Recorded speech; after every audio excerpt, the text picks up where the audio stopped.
this is Ashi from Crafting with Ashi, and welcome to this video. This is the card we're going to make today. Isn't it gorgeous? The windmill and the tulips. Tulips are my favourite flower of all time, so I love this card. Okay, so let's get started. Supplies you're going to need are a piece of shimmery white cardstock, and it just needs to be big enough to take the stamp. I haven't actually measured mine because what I did before was stamped it and then cut out what I needed.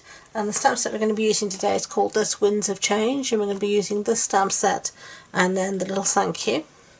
So it just needs to be big enough to take that stamp. And then our base is Balmy Blue, which is our normal A6 standard card base. That's an A4 sheet cut in half and then folded in half. And then I've got some scraps of Night of Navy and of Balmy Blue. So let me put those aside and bring back our piece here of our shimmery white cardstock. We use shimmery white because I want a watercolour, and this watercolour takes watercolour nicely. So you'd be using StazOn ink. I'm using archival because, as I've said in many videos before, I can't abide the smell of StazOn. It just makes me want to be sick. So it smells like marzipan and I don't like marzipan. So there we go. So now I'm going to stamp this, and I want to stamp it so it's stamped slightly off the cardstock, top to the side and to the bottom. So it'll just look more interesting like that. And if you don't manage it to stamp to the side and off, you can just cut it down. So just hold. There, you see I didn't get it to the bottom, so I'll just trim that off. That's why I said to you I couldn't give you exact measurements. Okay, so now we are going to be colouring in using our watercolour markers, both sets of 1 and 2. So bring those in, and I won't make you sit through all of my colouring, but I will show you the colours I'm going to use mainly. I'm going to use Basic Grey, Cajun Craze, Real Red, and then that's what I'm going to use for the windmill. And then for the tulips I'm going to use Old Olive, Daffodil Delight, Real Red, and Flirty Flamingo, you know. And that should be it. So let's get started. I'll show you initially what to do. You're just going to colour in gently, like you would normally colour, like we used to colour in as kids. And here I'm just using the basic grey, and then once I've got colour everywhere, I'll go in and activate it with the water, and I'll come back with you at that point.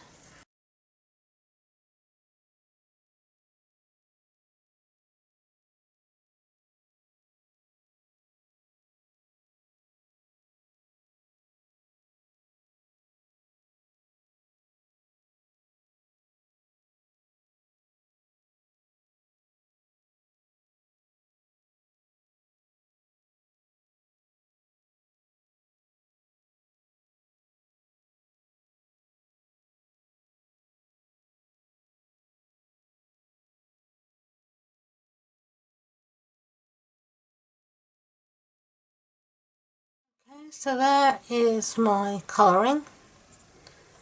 So now I'm just going to actually cut it out. So then I have my palette, my area that I want the colour to go to. So I'm just going to use a trimmer. Fortunately we don't carry a trimmer anymore in Stampin' Up, so I'm just using another one I've got. We will be getting a new trimmer, but we don't know when yet. Hopefully sooner rather than later.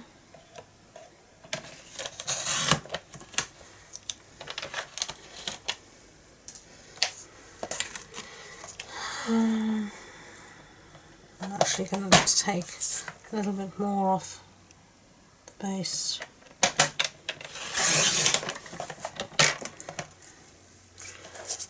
And then we're just going to take a bit off the side here.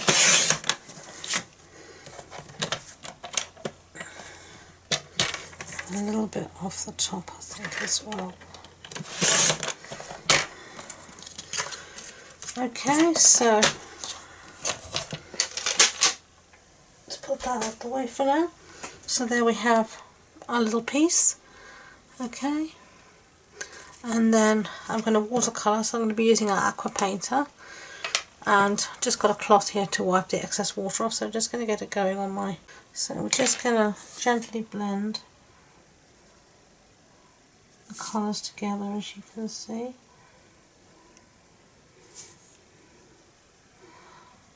Just with a very light touch, you don't need a lot of water. So here, just do the,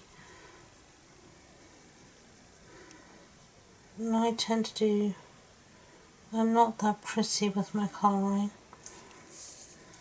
So this is just the lighthouse with the Cajun craze. Just wipe your nib off when you change, your brush off rather, when you change colours. You don't want to contaminate each other.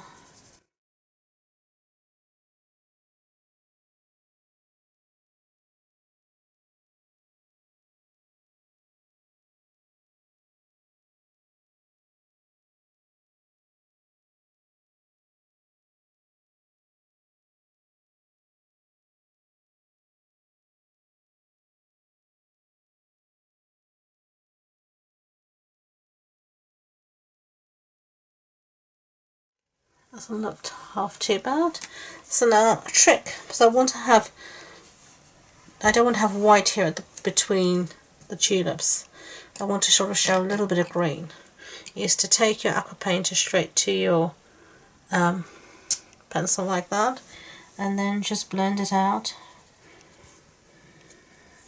And I'm just doing that where I can, here in the gaps. So it just gives an almost, you know,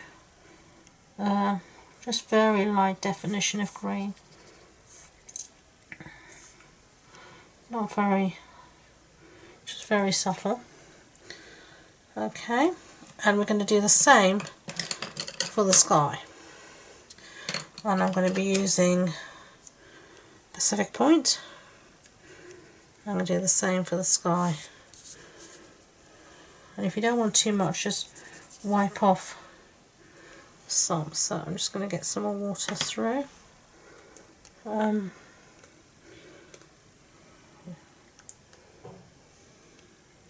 my brush. This aqua painter's being a bit of a bully at the moment. It's not wanting to play ball. I've actually ordered some new ones that should be coming soon, so I'm looking forward to getting them. Because I think the valve, what happens with an aqua paint or any kind of water pen is you have a valve that controls the water coming out, and I think the valve on this one has had its chips. You can also just use, if you want, a normal paintbrush in some water, and that, to be honest, will give you more control than really an aqua painter will. So there we go, just a bit of sky behind to give you some kind of definition. Okay, so I'm just going to put that aside to dry and put away my pencils, and then I'll be back. Okay, I thought I was recording, but obviously I wasn't. I've taken my piece of shimmery white and I've backed it onto some Night of Navy cardstock, and I just placed it on the Night of Navy and then cut around the edge using my trimmer so that I would get it the size I wanted rather than having to give specific measurements. Okay, so now we can put that down on our card base. So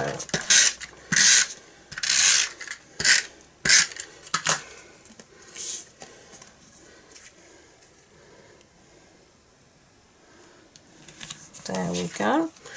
Okay, so now for this bit here, I don't have measurements for you again because it depends on how wide or how small you've cut your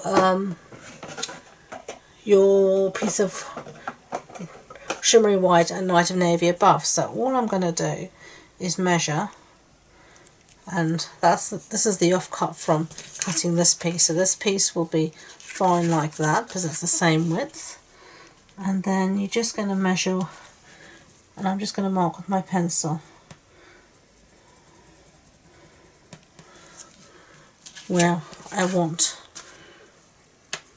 my where I want to cut, rather than bring back my trimmer.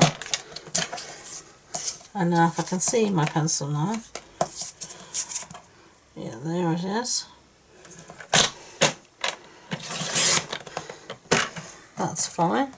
So then I know that that is exactly the width that I want it to be, as you can see. And now I'm going to cut a spare piece of balmy blue for the inside. I'm going to do it exactly the same way. I'm going to measure here where I want it to go, and then I'm just going to cut on my pencil marks. Cut rather than score, but anyway.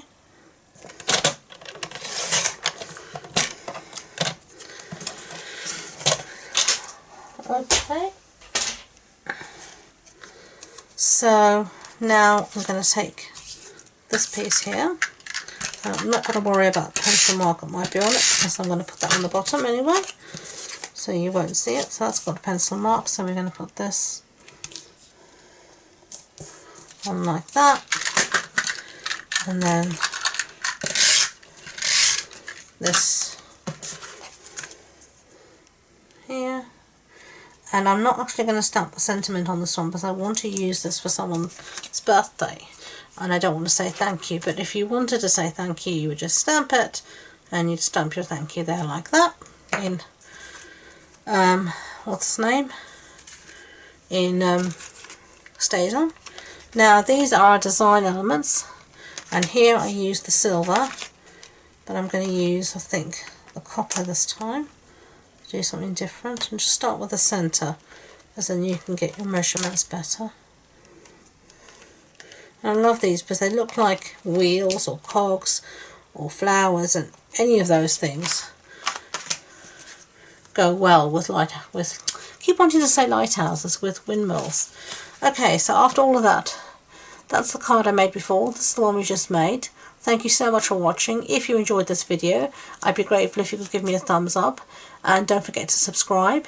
If you need the information about this card, measurements, supplies and everything, it'll be on the blog post that goes with this video, and that'll be on my webpage, and the link will be in the description box below. Until next time, thank you again. Enjoy being creative. Bye.